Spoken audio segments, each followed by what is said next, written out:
ओम पितृदेवताभ्यो नमः। स्वागत है आप सभी का मेरे राधे कृष्ण ब्रजधाम यूट्यूब चैनल पर।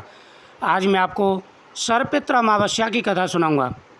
अश्विनी माह की अमावस्या को ही सर्वपितृ अमावस्या कहते हैं। सर्वपितृ अमावस्या के दिन तर्पण, श्राद्ध, पिंडदान आदि करना बेहद ही शुभ माना जाता है।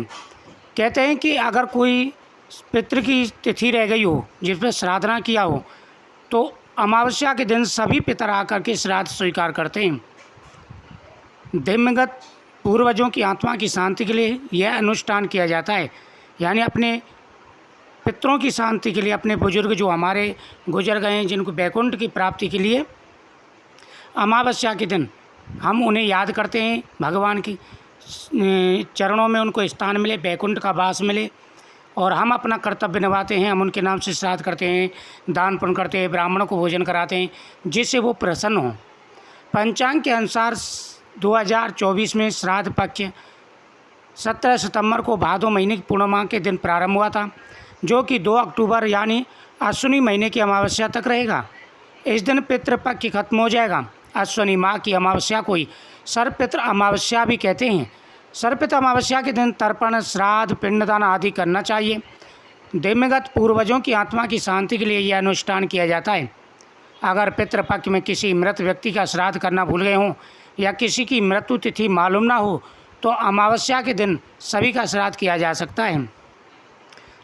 कथा के अनुसार प्राचीन काल में अग्निष्पाद और वहिष्पद नाम के पितृदेव थे।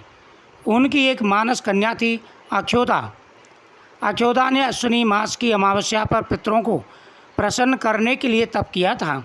तपस्या से प्रसन्न होकर सभी पितर देवता अक्षोदा के सामने प्रकट हुए। उस समय अक्षोदा का पूरा ध्यान एक तेजस्वी पितर अमावसु की ओर था और वह उन्हें अपलक निहारती रही।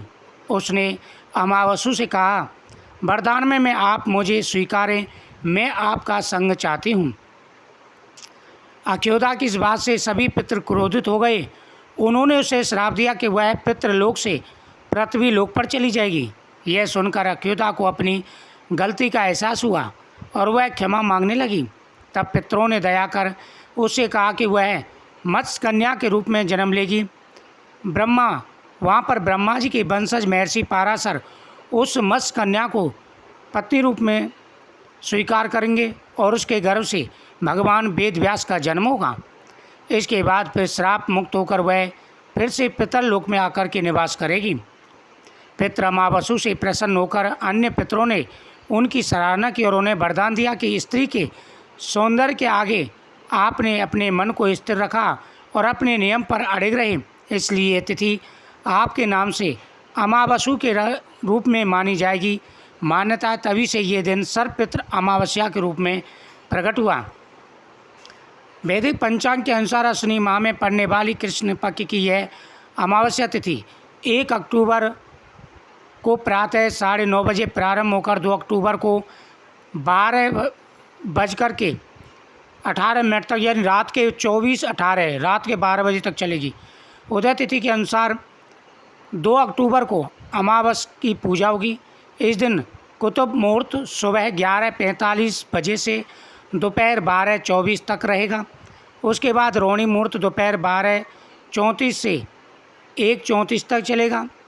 कुतुब और रोहिणी मुहूर्त के अलावा दोपहर में तर्पण करना भी शुभ माना जाता है। दरअसल तर्पण पूजा दोपहर में ही होती है। ज्योतिष के अनुसार दोपहर के समय किया गया तर्पण पितरों को स्वीकार होता है। सर्वपितृ अमावस्या में तर्पण का मुहूर्त 2 अक्टूबर को दोपहर 1:21 से 3:40 तक रहेगा। लोक मान्यताओं पर आधारित यही यहाँ दी गई जो भी जानकारी वह शास्त्रों के हिसाब से है। और साथ ही एक चीज़ का ध्यान रखें कि पितरों के अनुसार उनको प्रसन्न करें और जिस पितर का आपको ध्यान हो कि हमारे पितर को ये चीज़ प्रिय थी तो उसी प्रकार से उनको समर्पित करें। इस दिन पितरों को विदा करें। फिर शाम को पीपल वृक्ष के नीचे पितरों की फ़ोटो के सामने दीपक जलाएं। मंदिर के मेन दरवाजे पर, घर के मेन दरवाजे पर आपको दीपक जलाना है। आपकी हर मनोकामना पूरी होगी। तो शाम के समय दीपदान ज़्यादा से ज़्यादा करें।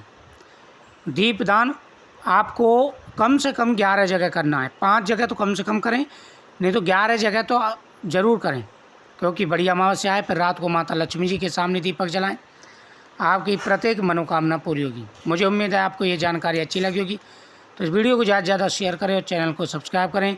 कथा से लेकर के शुभ मुहूर्त तक पूरी जानकारी मैंने आपको इस वीडियो के माध्यम से दी है। पितृदेव प्रसन्न होकर के आपकी हर मनोकामना पूरी करेंगे, तो नियम के अनुसार पितरों की पूजा करें। ओम पितृदेवताभ्यो नमः। पितृ